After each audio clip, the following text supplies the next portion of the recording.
Un día llegó, me dijo que quería separarse y se fue, así, sin dar aviso, sin explicación, sin que estuviéramos en crisis o hubiéramos tenido una pelea. Eso me dijo hace algunos años una amiga después de ser abandonada por su marido. Con el tiempo se dio cuenta de que en realidad las cosas no habían sido tan sorpresivas. No vi las señales, me dijo hace poco, no quise verlas. Si hubiera estado más atenta, quizá podría haberlo evitado. Lo cierto es que ningún episodio trágico de la historia de la humanidad o de la historia personal, salvo los accidentes o los desastres naturales, se produce porque sí, o de un minuto a otro. Y aunque a veces uno piense lo contrario, lo cierto es que una persona interesada en evitar que ciertos hechos se repitan en su vida trata de aprender a elegir, aprender a detectar síntomas, a enfrentar los problemas a tiempo. Por último, trata de hacerse cargo de la parte, aunque sea chica, que le corresponde. El hecho es que también hay personas que no aprenden, o peor, que no quieren aprender, que se sienten cómodas en la posición de víctimas porque salir de esa posición es hacerse responsable y eso obliga a tomar decisiones, a corregir el rumbo, a veces, a aceptar que cometimos errores, en fin. Esta actitud es la que caracteriza a la ultraizquierda, Partido Comunista y Frente Amplio incluido, cuando se habla del 11 de septiembre, la actitud de la persona que no está dispuesta ni quiere hacer nada para resolver sus problemas porque de alguna manera se siente cómoda en la idea de que ella es algo así como un sujeto absolutamente pasivo de todo lo que le ocurre o le ocurrió. Tan pasivo que lo único que es capaz de reconocer es el carácter de victimario de su agresor. No hay responsabilidades personales, no hay autocrítica y por supuesto, si hay alguien que tiene que aprender, ese alguien es siempre un otro. Por eso hoy no voy a hablarles a ellos porque no tiene sentido, sino a los más jóvenes, para que no actúen como los despechados y sobre todo para que desconfíen de las personas que sostienen por décadas discursos de este tipo.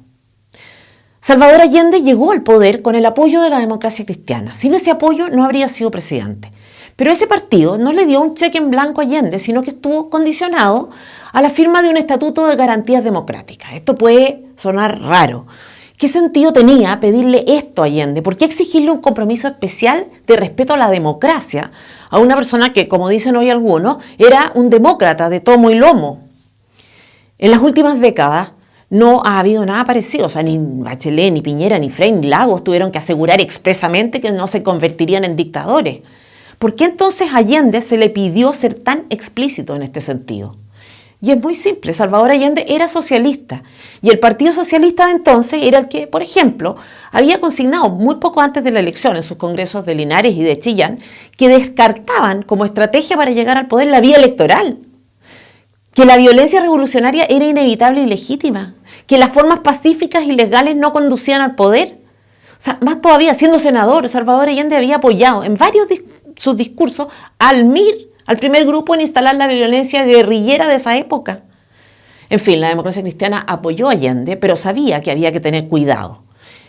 Pero el cuidado que tuvo no bastó, porque el año 1973, o sea, después de que hubieran transcurrido 3 años del gobierno, la Cámara de Diputados firmó un acuerdo con el 64% de los votos, o sea, con una abrumadora mayoría, en el que acusaba al gobierno de Salvador Allende de 20 violaciones a la Constitución y las leyes. Repito, 20 violaciones a la Constitución y las leyes. Algunas de ellas: amparar a grupos armados, les dio asilo a terroristas extranjeros, torturar y detener ilegalmente a personas, amordazar a la prensa, manipular la educación, limitar la posibilidad de salir del país, confiscar la propiedad privada, la industria textil, la industria pesquera, la agrícola, casi todo expropiada en manos del Estado, violar las atribuciones del Poder Judicial, desacatando fallos y diciendo al respecto, cito textualmente a Allende, que el poder político tiene el derecho a decidir si las decisiones judiciales se cumplen o no. Allende, es verdad, no era de los más radicales de su partido, era más bien un frívolo, con afición por el lujo, una especie de Don Juan que tuvo un número incontable de conquistas femeninas, en fin. Pero tampoco era un pacifista hippie o un demócrata. De hecho, Allende había designado como ministro del Interior al comandante en jefe del ejército, como ministro de Hacienda a un almirante. ¿Quiénes hacen esto? Los dictadores. Pues si el poder político captura al poder militar, entonces el poder político no tiene límite. ¿Qué decía el ministro de Relaciones Exteriores de la época en una entrevista? Que creía que la situación en Chile terminaría, textual, en una guerra civil revolucionaria. Patricio Aylwin, por su parte, presentaba en su partido una moción en la que acusaba a Allende de querer establecer una tiranía comunista. Patricio Aylwin, no la extrema derecha. Eduardo Frei Montalva señalaba que la única salida pasaba por la intervención de los militares. O sea, no estamos hablando de lo que la derecha decía de Allende, sino de lo que opinaban los miembros del partido que lo llevaron al poder. En fin, ese era más o menos el ambiente previo al 11 de septiembre. Entonces Allende merece, por tanto, un recuerdo, merece estar en el Museo de la Memoria y en las calles de nuestro país, para que los chilenos no olvidemos nunca que fue el presidente que violó las leyes y la Constitución y el que llevó a Chile a la crisis más grande de su historia.